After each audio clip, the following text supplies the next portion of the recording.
Les centres d'assistance juridique et d'action citoyenne sont une activité de transparence internationale qui a été lancée depuis 2003. Donc actuellement, si on veut faire un bilan, on se rend compte qu'il existe près d'une centaine de CAJAC de par le monde. Donc depuis avril 2019, Onstogo a rendu opérationnel 3 CAJAC, notamment à Lomé pour la région maritime, à Sokodé pour la région centrale et à Kara pour la région de la Kara. Donc les CAJAC de l'Onstogo veulent remettre en cause la croyance selon laquelle les citoyens sont à la merci de la corruption. Ainsi, à travers ces différentes activités, ils démontrent que ces citoyens-là sont capables et prêts à s'engager dans la lutte contre la corruption si l'occasion leur est offerte par l'intermédiaire de mécanismes simples, crédibles et efficaces. Donc, les CAJAC visent donc à renforcer le pouvoir de chaque individu pour lutter contre la corruption. En ce sens, ils ont le devoir de fournir, je parle des centres, ils ont le devoir de fournir des réponses concrètes sur la manière d'élargir la coalition anticorruption et sur l'implication et l'engagement citoyen. Donc, au niveau des citoyens, les CAJAC visent donc à modifier les comportements pour, dans un premier temps, refuser la corruption et ensuite prendre des mesures concrètes pour la combattre. Pour ce qui est du niveau institutionnel, ils cherchent à modifier les attitudes et autres pratiques en vue de modifier les procédures administratives et ou la législation vers plus de transparence, d'intégrité et de redevabilité. Le CAJAC a pour mission de renforcer le pouvoir des citoyens, donc en apportant un conseil et une assistance juridique gratuite aux victimes et témoins des cas de corruption. Donc, cela permet à ces centres-là de mettre à la disposition des citoyens une expertise juridique et administrative gratuite, mettre à la disposition de ces citoyens-là des moyens appropriés nécessaires à la connaissance de leurs droits, assurer le rôle d'intermédiaire en aidant les citoyens à trouver les adresses qu'il faut au sein de l'administration et des institutions publiques, changer les préoccupations liées à la corruption en changement structurel, en vue d'une meilleure gouvernance. Donc, les CAJAC visent en premier lieu les groupes vulnérables de la population au sein de la société, aussi bien en milieu urbain qu'en zone rurale. Donc, il faut également noter que le CAJAC n'a pas le pouvoir de prononcer les jugements. Par exemple, le centre expose les cas de corruption et fait des plaidoyers sans faire des campagnes contre des personnes ou contre les institutions. Le centre ne représente pas les victimes de corruption devant les tribunaux. Et enfin, le centre n'enquête pas sur les cas signalés. Il faut souligner que les citoyens ont plusieurs possibilités de dénoncer les cas de corruption à nos différents CAJAC. C'est-à-dire qu'ils peuvent décider de contacter l'un de nos CAJAC en se déplaçant physiquement à nos bureaux, que ce soit à Lomé, à Sokodé ou à Kara. Ils peuvent décider aussi de rester chez eux et d'appeler directement les numéros des CAJAC ou la ligne téléphonique, le 82 87, qui est le numéro vert, la ligne téléphonique gratuite qui a été mise en place par l'ANCE Togo, ou carrément en décidant par l'entremise de l'Internet, en décidant de nous envoyer directement leurs plaintes via les adresses électroniques des CAJAC ou en allant directement sur le site web de l'ANCE Togo, www.anceotogo.org/dénonciation. Donc, lorsque une personne ou lorsqu'un citoyen décide de signaler un cas de corruption, premier contact, le juriste volontaire explique au plaignant la mission du centre et lui remet un accord de confidentialité développé à ce effet et qui est signé par les deux parties, qui lui garantit que toutes les informations qui seront recueillies par le centre seront traitées de manière confidentielle. Ensuite, le plaignant expose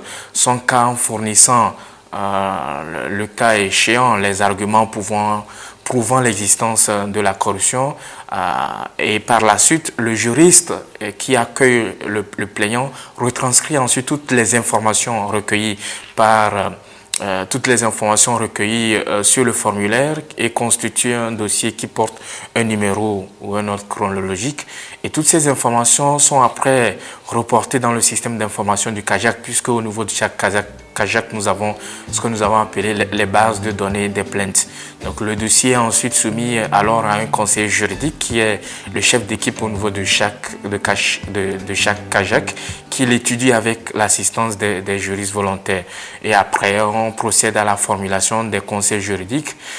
Si le cas ne nécessite pas vraiment une assistance juridique ou si c'est que le cas nécessite véritablement une assistance juridique, on offre une assistance juridique au plaignant et cela sur un processus donné. Donc dans ce dernier cas, le suivi de la plainte est assuré par les juristes volontaires qui acheminent le contenu de la recommandation au plaignant. Donc les juristes volontaires qui animent nos différents centres ont cette lourde mission-là, si le cas nécessite une assistance juridique, de veiller à ce qu'une réponse appropriée soit donnée au cas qui a été signalé par le citoyen en question. Il faut souligner que au-delà de l'assistance juridique ou de l'assistance administrative qui est fournie aux plaignants ou aux citoyens qui dénoncent les différents cas de corruption à nos différents CAJAC, ces centres-là aussi organisent ce que nous avons appelé les CAJAC mobiles. Donc, cette activité consiste au déplacement de l'équipe juridique vers la population pour leur offrir les services de conseil et l'assistance juridique. Donc, ce sont des activités qui se font hors bureau. Donc, l'équipe de CAJAC peut décider, par exemple, de se déplacer vers un village, entretenir ce village sur un thème donné, et ensuite recueillir les différentes préoccupations, les différentes plaintes, les différents cas de corruption qui ont été constatés par les citoyens de ce milieu, de ce quartier ou de cette communauté. Donc, il procède à l'animation des séances de sensibilisation, recueille des plaintes des citoyens et ensuite il distribue des supports de communication portant les référents du CAJAC, notamment les gadgets, les t-shirts, les stylos, tout ce qui permet d'assurer une certaine visibilité au travail de nos CAJAC opérationnels sur le territoire national. Ensuite, autre activité que mènent nos différents CAJAC, c'est le plaidoyer pour une bonne gouvernance locale. Vous savez que nos CAJAC sont installés sur le territoire national, donc pratiquement dans 3 régions aujourd'hui. Donc, ces CAJAC-là organisent régulièrement des réunions de travail avec les autorités locales, le secteur privé, la société civile. Ces CAJAC-là fournissent des conseils et l'expertise technique aux services étatiques, les organisations du secteur privé et de la société civile afin de renforcer les actions de lutte contre la corruption au niveau local. Donc, au-delà de ça, les CAJAC également font des activités de sensibilisation en animant des émissions radiophoniques, en publiant les articles dans la presse écrite, dans la presse en ligne, etc.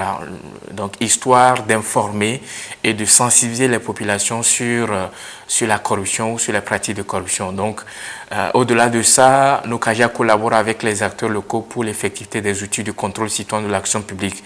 Donc, nous sommes à l'ère de la gouvernance locale avec l'installation des différentes communes et tout. Donc, il est important pour nous de veiller à ce que les citoyens participent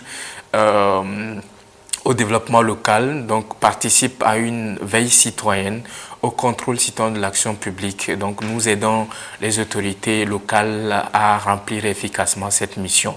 Personne ne doit être seul pour faire face à la corruption. Nous, les CAJAC de l'ANSE Togo, qui sont opérationnels à Kara pour la région de la Kara, Sokodé pour la région de la Centrale et à Lomé pour la région maritime, nous sommes vraiment là pour les aider à faire face à la corruption. Donc, ils ne doivent pas hésiter à nous contacter s'ils sont témoins ou victimes d'actes de corruption. Nos juristes ou notre équipe juridique est déjà disponible dans nos différents centres pour leur apporter l'expertise nécessaire, l'expertise juridique, l'expertise administrative ou carrément leur prodiguer des conseils pour faire face à la corruption.